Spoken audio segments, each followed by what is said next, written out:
కరీంనగర్లో అన్ని రకాల వ్యవసాయ యంత్రాలు లభించే ఒకే ఒక చోటు Excel agri solutions Peddapalli bypass road Bommakal Karimnagar ఇప్పుడే సంప్రదించండి. సాధారణంగా ఒక భార్య భర్త నుంచి విడాకులు కోరుకుంటుంది అంటే కారణం ఏమై ఉంటుంది? భర్త అదనపు కట్నం కోసం వేధిస్తుంటేనో, లేదంటే ఇక తరచూ తాగొచ్చి వేధింపులకు గురి చేస్తూ ఉంటేనో భర్త నుంచి విడిపోవాలి అనుకుంటుంది.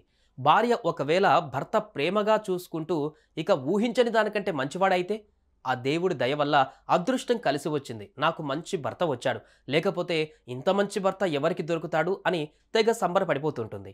కానీ ఇక్కడ మహిళ మాత్రం భర్త మంచోడు కావడమే పెద్ద సమస్యగా మారింది. చివరికి అతడికి విడాకులు ఇచ్చింది. ఇంతకీ ఆమె ఎవరు? అంత మంచి భర్త వల్ల ఆమెకు వచ్చిన సమస్య ఏంటో ఇప్పుడు చూద్దాం.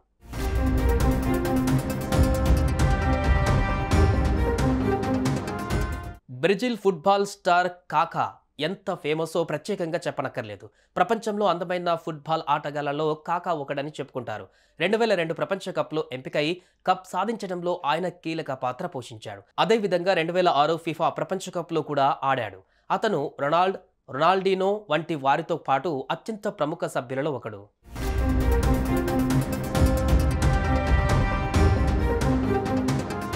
కాకా 2005వ సంవత్సరంలో తన చిన్ననాటి స్నేహితురాలైన కరోలిన్ సెలికోను వివాహం చేసుకున్నాడు. పెళ్లైన తర్వాత ఈ జంట ఎంతో అన్యోన్యంగా ఉండేది.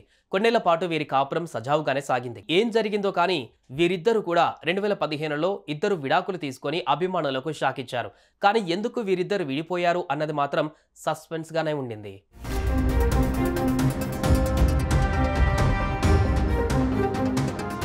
ఇక విడాకుల తర్వాత ఎవరి పర్సనల్ లైఫ్లో వారు ఉన్నారు. 2019లో కాకా బ్రెజిలియన్ మోడల్ కరోలినా డయాస్తో తన నిశ్చితార్థం చేసుకుంటున్నట్లు ప్రకటించారు.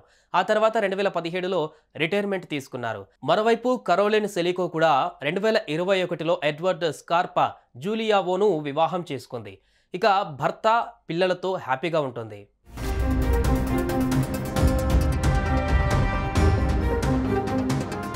అయితే తాజాగా కాకా మాజీ భార్య కరోలిన్ వారి విడాకుల వెనుక ఉన్న అసలు కారణాన్ని బయటపెట్టింది. తన మాజీ భర్త కాకా తనకు ఎప్పుడూ ద్రోహం చేయలేదని, అతను ఆమెతో మంచిగా ప్రవర్తించేవాడని, ఎంతో మంచి కుటుంబాన్ని ఇచ్చాడని చెప్పింది. అయినప్పటికీ ఆమె సంతోషంగా లేనని, ఏదో కోల్పోయినట్లు ఉండేదాన్ని అని చెప్పుకొచ్చింది. అసలు సమస్య ఏమిటంటే అతను ఆమెకు అన్ని విధాలుగా పర్ఫెక్ట్గా భాగస్వామి అని చాలా మంది చెప్పేవారట. కానీ అతని అతి మంచితనం తన విషయంలో పర్ఫెక్ట్గా ఉండడమే తనకు వచ్చిన సమస్య అని, అందుకే తాను డివోర్స్ తీసుకున్నట్లుగా కరోలిన్ తన మనసులో మాటను బయటపెట్టింది. ఒకవైపు భర్త మంచివాడు అని చెబుతూనే చివరికి అతడికి విడాకులు ఇవ్వడం అందరినీ ఆశ్చర్యాన్ని కలిగించింది.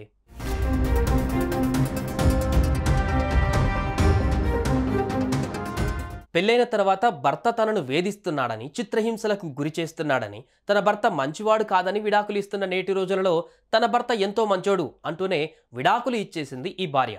ప్రస్తుతం ఈ న్యూస్ సోషల్ మీడియాలో వైరల్గా మారింది. ఈ విషయం తెలిసిన నెటిజన్స్ దీనినే పిచ్చి అంటారు అంటూ కొందరు, మంచితనానికి ఈ రోజుల్లో రోజులు లేవు భయ్యా అంటూ మరికొందరు కామెంట్ చేస్తున్నారు.